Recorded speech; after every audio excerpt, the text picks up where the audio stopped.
Halo semuanya, bagaimana kabarnya? Saya harap kalian tetap dalam keadaan sehat ya. Kemudian juga tetap semangat belajarnya. Nah, teman-teman, di pertemuan kita yang keenam ini, kita masuk pada bagian yang ketiga. Bagian ini kita akan membahas sudut, segitiga, serta sedikit perkenalan ke kekongruenan. Gitu ya. Nah, sekarang kita masuk ke slide yang pertama. Kita akan membahas tentang postulat suplemen. Nah, nanti postulat suplemennya ini ada di bagian akhir, tapi sekarang kita masuk ke pengantar-pengantarnya. Ini ada postulat 12 atau yang kita kenal sebagai postulat konstruksi sudut. Misalkan, sinar garis AB adalah sinar garis pada ujung setengah bidang H untuk setiap bilangan R di antara 0 sampai 180, ada tepat satu sinar garis AP dengan P pada H, sedemikian sehingga besar sudut dari PAB itu sama dengan R. Nah, kalau teman-teman melihat bentuk yang seperti ini nanti kita sebut sebagai besar sudut. Jadi, kalau saya tulis seperti ini, PAB, ini sudut PAB. Tapi kalau ada MPAB, itu artinya besar sudut PAB itu sama dengan R, di mana R-nya tadi di antara 0 sampai 180, begitu ya. Nah, kemudian postulat kita yang ke-13 adalah postulat penjumlahan sudut. Jika D adalah suatu titik pada interior sudut BAC, maka besar sudut BAC itu sama dengan besar sudut BAD ditambah dengan besar sudut DAC. Nah, untuk lebih jelasnya kita bisa lihat gambar ini. Misalnya, kita punya setengah bidang ini. Setengah bidang kita, kalau kita menggunakan bidang kan nanti terlalu luas ya teman-teman ya. Jadi kita ambil setengah bidang. Kalau setengah bidang, seperti yang kemarin itu kita punya ujungnya. Kita ambil garis yang ada di ujung setengah bidang, anggaplah garis ini. Kemudian ini kita ambil sinar garisnya, sinar garis AB. Dari garis ini kita ambil sinar garis AB. Kemudian ada satu titik, sembarang titik pokoknya yang ada di bidang H. Gitu. Nah, kemudian nanti akan ada R, di mana R itu antara 0 sampai 180, dan R ini menyatakan besar sudut M, P, AB. Nah, begini ya teman-teman. Begitu. Nah, kemudian yang kedua itu adalah tentang penjumlahan. Nah, misalnya awalnya itu kita punya segitiga, bukan segitiga ya, sudut BAC. Kemudian kita ambil salah satu titik yang ada di interior si BAC, yaitu titik D. Maka jumlahan dari total besar BAC ini nanti sama dengan besar dari sudut BAD ditambah besar sudut DAC. Seperti ini ya teman-teman ya. Saya harap untuk kedua postulat kita yang pertama ini tidak ada yang bingung. Next, kita membahas tentang sudut berdampingan. Sudut yang saling berdampingan itu jelas disebut sebagai sudut yang berdampingan ya. Tapi definisinya adalah dua sudut yang koplanar. Nah, ini syarat kita yang pertama itu adalah koplanar. Ini disebut berdampingan jika dan hanya jika kedua sudut tersebut memiliki satu sisi sudut yang sama, tapi tidak ada titik-titik interior dari suatu sudut yang berada pada sudut lainnya. Nah, ini mungkin saya gunakan gambar untuk membantu memperjelas. Jadi misalnya nih, saya punya dua sudut seperti ini. Tidak usah pakai yang ini ya, kita di atas saja. Nah, ini teman-teman bisa lihat di gambar kita yang kedua. Sudut BAD dan sudut CAD. Ini kita sebut sebagai sudut yang berdampingan. Kenapa berdampingan? Karena ada satu sisi, ini yaitu sisi sinar garisnya itu yang AD. Ini merupakan bagian dari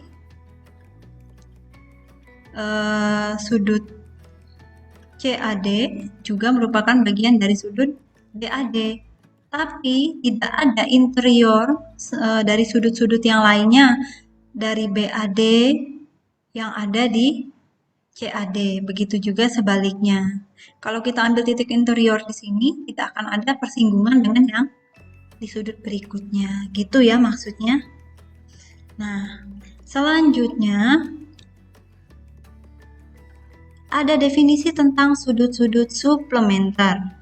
Nah, dua sudut itu disebut sebagai suplementer jika dan hanya jika jumlahan dari besar sudutnya itu 180. Ini nanti akan kita bahas lebih lanjut. Yang jelas ini berkaitan dengan besarnya sudut ya teman-teman ya. Jadi pokoknya gimana posisinya, kalau besarnya 180 maka dua sudut itu bisa kita sebut sebagai dua sudut yang saling suplementer. Gitu.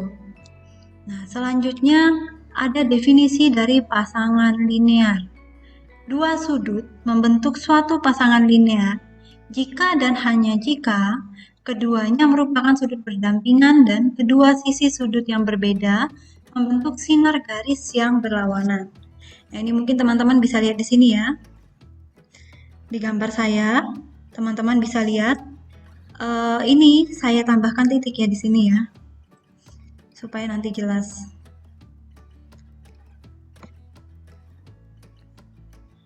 Nah, ini untuk sinar garis. Ini sinar garis kita yang pertama ke arah kanan. Ke arah kiri. Kemudian sinar garis berikutnya ke arah kanan. Ini. Jadi sinar garisnya tuh benar-benar bertolak belakang sehingga garisnya ini membentuk suatu garis lurus ya, teman-teman ya. Gitu. Nah, ini nanti kita sebut sebagai pasangan linear kalau seperti ini. Nah, ini kalau misalnya nanti bentuknya begini ya nggak masalah, ini tetap pasangan linear karena ini saling bertolak belakang gitu ya teman-teman. Jadi mau bentuknya vertikal, horizontal, kemudian nanti bentuknya miring, diagonal, yang penting sudutnya, salah satu sudut yang berdampingan itu kan sama, sisa sudut yang lain itu saling bertolak belakang, sisa sinar sudutnya. Nah, ini untuk masalah definisi dari pasangan linear gitu. Jadi nanti kalau misalnya teman-teman melihat ada yang bentuknya seperti ini, sinar garis 1, ini sinar garis 2. Nah, yang seperti ini, kemudian misalnya ini sudutnya ya,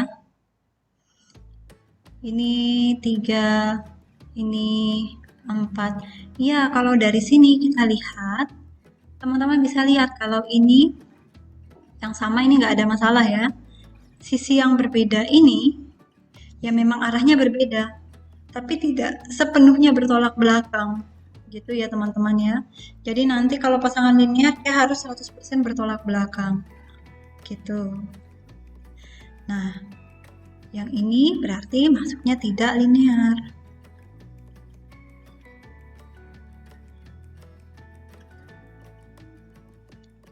Karena seperti yang saya sampaikan tadi, sinar garisnya tidak saling bertolak belakang, walaupun arahnya berbeda, gitu ya. Nah, kemudian, ini kita masuk ke postulat tentang suplemen. Jika dua sudut membentuk suatu pasangan linear, maka keduanya merupakan sudut yang saling suplementer. Nah, perlu teman-teman perhatikan, postulat suplementer ini selalu bernilai benar, makanya dia dijadikan postulat.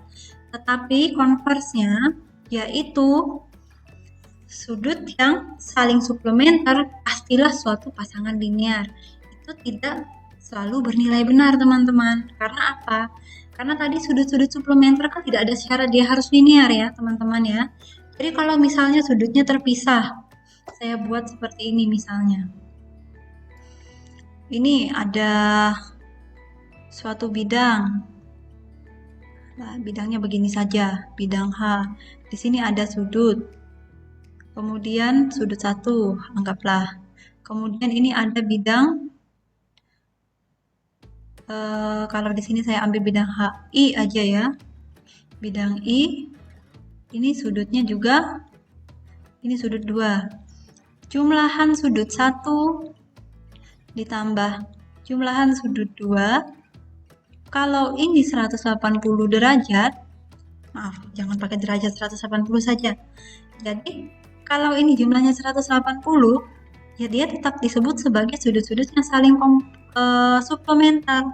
Walaupun dia tidak sebidang atau tidak koplanar, begitu. Nah, kalau posisinya berbeda bagaimana? Ya, bisa jadi dia juga suplementer. Jadi misalnya dia ada di satu bidang.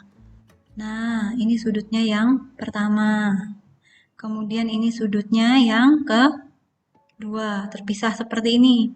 Ternyata jumlahannya 180.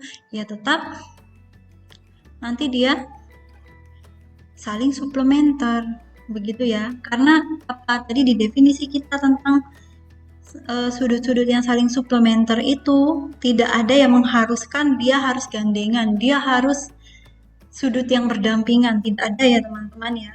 Makanya itu converse-nya itu tidak selalu bernilai benar. Tapi ketika dia merupakan pasangan linear, dia pasti selalu bernilai benar. Begitu. Kalau dia pasangan linear, dua sudut ketika disatukan, dua sudut itu ternyata merupakan, ketika kita perhatikan lagi dua sudut itu merupakan pasangan linear, pasti dia suplementer begitu. Nah, ini nanti jangan dilupakan karena nanti kedepannya kita akan banyak menggunakan ini. Gitu. Nah, selanjutnya kita masuk ke sudut-sudut istimewa. Nah, ada beberapa definisi di sini yaitu tentang sudut lancip, sudut siku-siku, dan sudut tumpul. Satu sudut itu kita sebut lancip jika dan hanya jika ukurannya lebih besar daripada 0 dan kurang dari 90. Suatu sudut itu kita sebut sebagai sudut siku-siku jika dan hanya jika ukurannya tepat 90. Suatu sudut disebut sebagai sudut tumpul jika dan hanya jika ukurannya lebih besar daripada 90 tapi lebih kecil daripada 180. Ya, saya rasa kalau yang ini teman-teman juga sudah mengerti ya. Bisa membayangkan ya. Nah, kalau sudutnya seperti ini. Ini dari 0 sampai R sini, tapi belum sampai 90. Nah, ini nanti kita sebut sebagai sudut lancip. Kalau misalnya tepat di 90, nah begini. Kalau di 90 biasanya dibuat siku-siku seperti ini. Nah, ini tepat 90. Kemudian kalau tumpul dia lebih besar. Jadi di sini.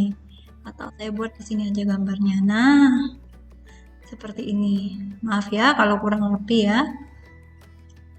Gitu. Ya, seperti ini gambarnya. Kalau 180 yang gimana, Bu? Nggak disebutkan. 180 ya sudah. Nanti bentuknya seperti ini. Satu yang benar-benar bertolak belakang tadi. Pasangan linear. Nah, ini yang kita sebut sebagai 180. Begitu ya teman-teman ya. Nah, kemudian terkait dengan lancip, tumpul, dan siku-siku itu kita bisa masukkan juga ke dalam definisi dari segitiga. Suatu segitiga disebut lancip jika dan hanya jika ketiga sudutnya lancip. Nah, salah satu contohnya mungkin segitiga sama sisi ya, karena semua sudutnya 60 derajat. Nah, suatu segitiga itu bisa disebut tumpul jika dan hanya jika segitiga tersebut memiliki satu sudut tumpul. Beda ya dengan yang lancip. Kalau yang lancip tiga-tiganya sudut lancip. Kalau yang tumpul cukup satu sudut tumpul. Nah, kalau siku-siku, satu segitiga kita sebut sebagai segitiga siku-siku jika dan hanya jika segitiga tersebut memiliki satu sudut siku-siku. Sisi yang berada di depan sudut siku-siku itu kita sebut sebagai hipotenusa atau sisi miring, dan kedua sisi lainnya itu kita sebut sebagai kaki-kaki segitiga. Ya, selanjutnya ada definisi yang berkaitan dengan garis yang saling tegak lurus. Dua garis itu disebut sebagai saling tegak lurus jika dan hanya jika kedua garis tersebut berpotongan. Itu yang pertama, dan membentuk sudut siku-siku atau sudut 90 derajat. Nah, selanjutnya kita masuk ke definisi sudut-sudut komplement karena tadi kita sudah masuk ke 90 derajat itu ya. Dua sudut disebut komplementer atau dua sudut disebut saling komplement jika dan hanya jika jumlahan dari besar sudutnya itu sama dengan 90. Nah, yang terakhir itu ada definisi di mana sudut-sudut itu dianggap sama. Dua sudut itu dikatakan sama, yaitu dengan menggunakan tanda sama dengan ya. Itu jika dan hanya jika keduanya memiliki sudut yang sama. Nah, samanya saya beri garis miring. Loh, yang sama apa, Bu? Apakah besar sudutnya sama itu sudah bisa kita sebut sebagai definisi sudut yang sama? Yuk kita lihat. Misalnya kita punya sudut ini. Sudut A, B, C. Kemudian ada sudut D, E, F. Begini. Nah, misalnya besar sudut A ini ternyata sama dengan sudut B. Misalnya 30 lah. 30 ini juga 30. Maaf kalau gambarnya tidak identik ya. Nah, apakah ini sudah bisa kita anggap sama? Ternyata tidak. Yang dimaksud dengan sama itu kita ambil di sini misalnya kita punya sudut sudut A, B, C. Kemudian di sini ada sudut C, B, A. Nah, ini yang kita anggap sama ini. Gitu, posisinya sama, kemudian besar sudutnya sama. Jadi tidak cukup hanya besar sudutnya yang sama, tapi posisinya berbeda, begitu. Kalau besar sudutnya yang sama, iya benar, besar sudutnya sama, setara. Tapi kalau untuk sudutnya yang sama, ya ini sudut ABC itu sama dengan sudut CBA atau sama dengan lagi ini sudut B. Begini ya teman-teman ya. Nah, jadi maksudnya sama yang dikasih tanda yang kita miringkan ini itu maksudnya seperti itu. Nah, saya rasa seperti itu materi yang bisa saya sampaikan kepada kalian untuk hari ini. Besok kita akan membahas sedikit teorema, kemudian kita akan masuk ke kekongruenan, begitu ya. Selamat belajar, semoga materi ini bisa melengkapi pemahaman kalian. Terima kasih.